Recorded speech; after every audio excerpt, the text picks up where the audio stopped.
Was Jesus a real person or a legend? So, to figure out if someone from the past was a real person, we can look at several types of evidence. This, for Jesus, includes historical evidence, um, both Christian and non Christian sources. It also includes archaeological findings that support those historical records. So, let's start with the Christian historical records.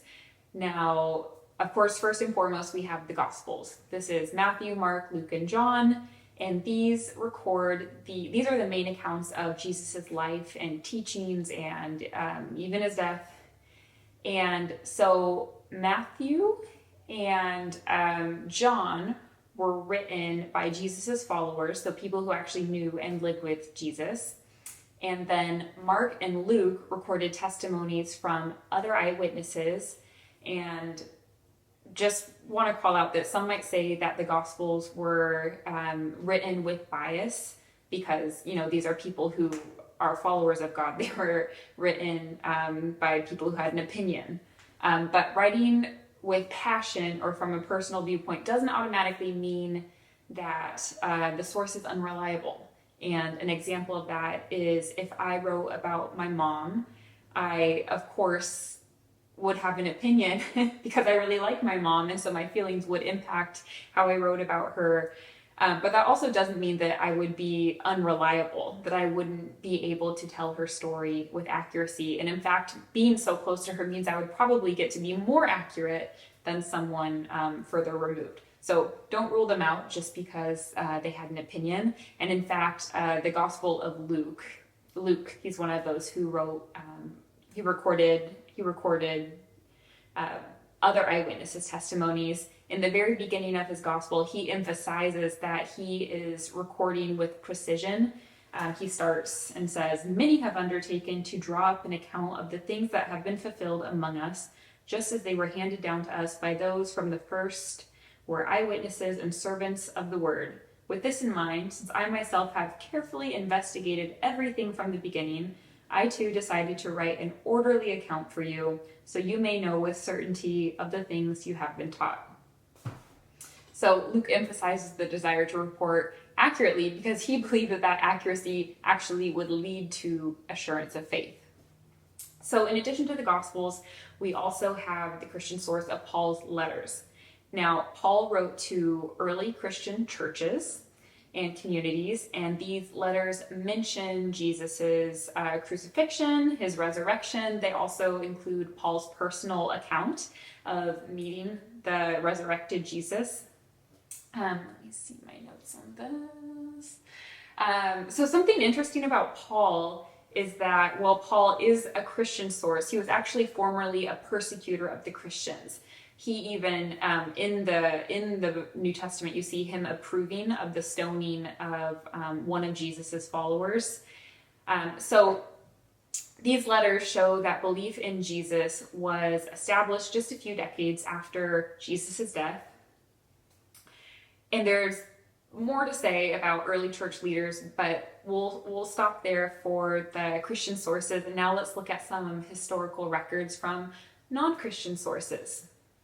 And again, we are just skimming the surface. There are more I could talk about, but I just want to cover a couple of the most popular ones. So there's Tacitus, who was a Roman senator and historian, and he has a book, Annals, I hope I'm pronouncing that right, from the early 2nd century. And in that book, he writes about Emperor Nero's persecution of Christians at a very specific time.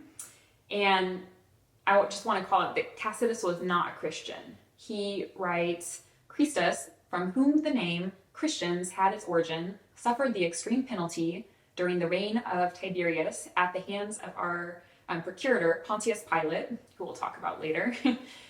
Then there's also, sorry, I'm going quick because I don't want this to be a 6-hour video. There's also Josephus, who was a Jewish historian. Josephus was another historian who was not, a Christian. And so he has a book called Antiquities of the Jews, which was written around 93 to 94 AD. And these writings confirm that Jesus was a person of influence, and they say that Jesus gained a following among many Jews and Greeks, and they cite Jesus as the brother of James, so another character we learn about in Scripture. I also just want to highlight that Josephus, one of his writings, one of these passages I'm talking about, was later, it seems like, doctored by some Christians, but even when you take out what would have been doctored, they still confirm and corroborate that Jesus was very much a real person. So there's also archaeological evidence confirming the details of most notably, the information that's in the Gospels.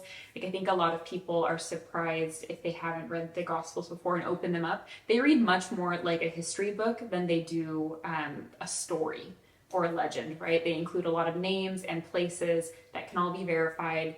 And so some of those details include Nazareth is cited as the place where Jesus grew up, and there was actually, archaeologists found a settlement there in the 1st century. There's a figure named Caiaphas, who was the high priest who plotted against Jesus. And in 1990, so pretty recently, Caiaphas, there's a Caiaphas, let me see, the Caiaphas ossuary was a burial box that actually was found and confirmed the existence of Caiaphas.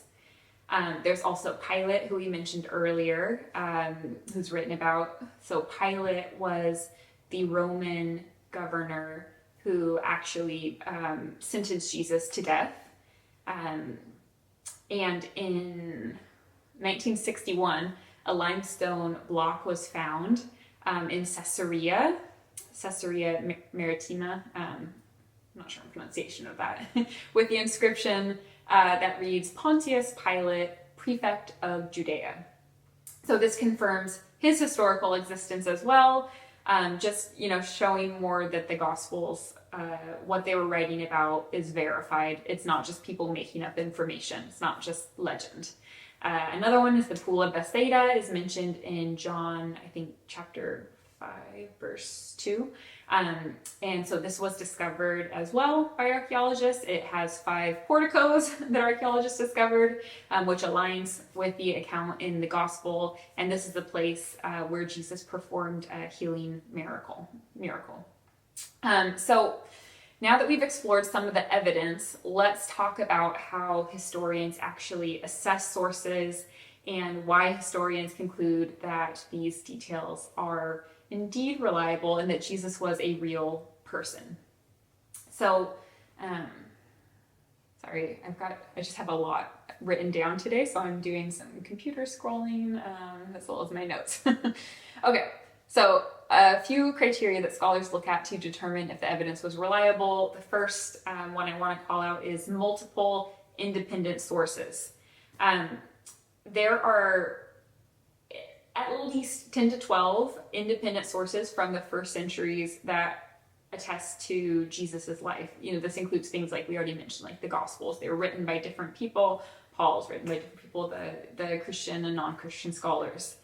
Another thing that scholars look at is the time frame, right? When were these sources written? Because ones that are written in closer proximity to the person's life are generally considered more reliable, because the further out you are, the more time there is for legends to develop. So the Gospels were written between 30 and 60 years after Jesus' life, and Paul's letters were written even earlier, within 20 years of Jesus' life. And like I said, this just minimizes the chance that any legend was written about it. It also shows that these documents, these accounts of Jesus' life, were written at a time when other eyewitnesses were still alive and could very much contest the facts if they felt they were wrong. We don't see evidence of that. So, and yeah, that's just something to keep in mind. Another criteria scholars look at is whether hostile sources wrote about the figure, in our case, Jesus. And so, yes, we already talked about there were non-Christians who Tacitus and Josephus who, didn't believe the things that Christians believed, and yet they still wrote about him and what those other people believed. They didn't believe, just acknowledging that is very much a real phenomenon that Jesus was alive and that people followed him. So let me see what else. Oh, just it's worth noting that these hostile sources also confirm the core events of his life, Jesus' life, such as his crucifixion. So final criteria I want to talk about is just overall scholarly consensus. And virtually all professional historians of antiquity agree that Jesus was a real person, that he did exist. So while there's always going to be some fringe scholars who dispute this, the overwhelming consensus among mainstream scholars is that Jesus was indeed a historical figure. And as New Testament scholar Craig A. Evans says, there is no serious scholar, Christian or non-Christian, who denies that Jesus of Nazareth existed.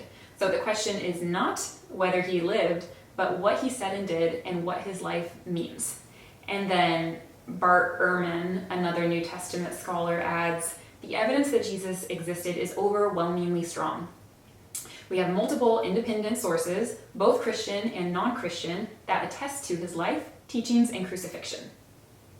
So when we weigh all of the evidence, both Christian historical records, non-Christian historical records, archaeology, meeting the scholarly criteria, we have pretty strong evidence slash unanimous evidence that Jesus was not a legend, that he was in fact a real person.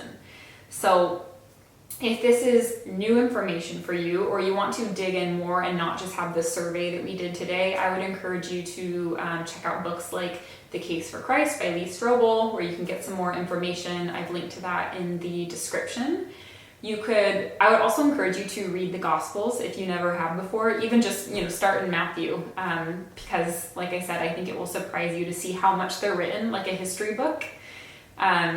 I also would encourage you to check out a video we have already done on this channel called Did Jesus Claim to be God? Because now that we can have some assurance that Jesus did in fact exist, it's worthwhile to consider the next question, which is, well, was he God? So if you have any questions about this or about Christianity, go ahead and please feel free to put them in the comments. And also, if you don't have a question, I thought it could be fun to also hear that if there was a record of your life, what's one thing you would want to be remembered for. So thank you so much for watching and subscribing. And if you are a subscriber, I will see you next week. Bye.